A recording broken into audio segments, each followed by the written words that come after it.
s'intéresse aujourd'hui à un petit exercice sur le lien entre le calcul d'air et le calcul d'intégrale.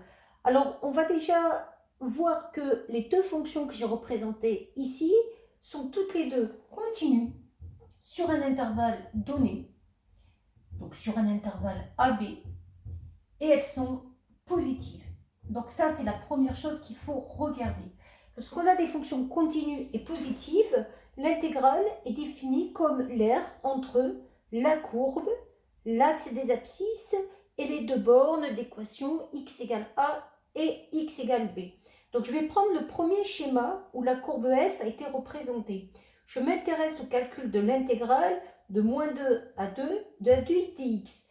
Donc je viens de dire, puisque f est une fonction continue et positive sur l'intervalle moins 2, 2, que cette intégrale correspond tout simplement à cette aire-là, c'est-à-dire l'aire entre la courbe, l'axe des abscisses et les deux bornes ici, caractérisées par deux droites d'équation x égale moins 2, x égale 2.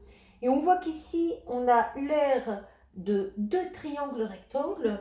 Donc pour trouver, il suffit de faire l'aire de ce triangle rectangle plus l'aire de ce triangle rectangle, ce qui en vrai va faire l'aire d'un rectangle total. Donc 2 fois 2, ça va donc donner 4 unités d'air. Alors pourquoi je parle d'unité d'air? Parce que ça dépendra de l'échelle qu'on a prise au niveau de notre repère. Dans le schéma que j'ai fait ici, on a une fonction qui fait intervenir des cosinus. Ce sont des fonctions qui sont périodiques, donc on a une période qui se reproduit, donc des propriétés de symétrie. On nous donne l'intégrale de 0 à pi sur 2 de g de x dx.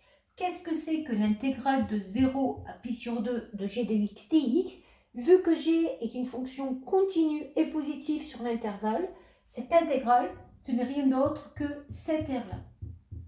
Donc l'aire entre la courbe, l'axe des abscisses et les deux bornes d'équation x égale 0, x égale pi sur 2. Donc on voit que par des propriétés de symétrie, pour trouver l'intégrale de cette fois-ci de moins pi sur 2 à 3 pi sur 2, vu qu'on a une fonction continue et positive, on va s'intéresser à cette aire-là qui a été reproduite 4 fois. Et donc ça va faire 4 fois l'intégrale de 0 à pi sur 2 de g de x dx, c'est-à-dire 4 fois pi sur 2, c'est-à-dire 2pi, et toujours pareil, unité d'air par rapport à l'échelle qu'on aurait prise sur le graphique. Voilà.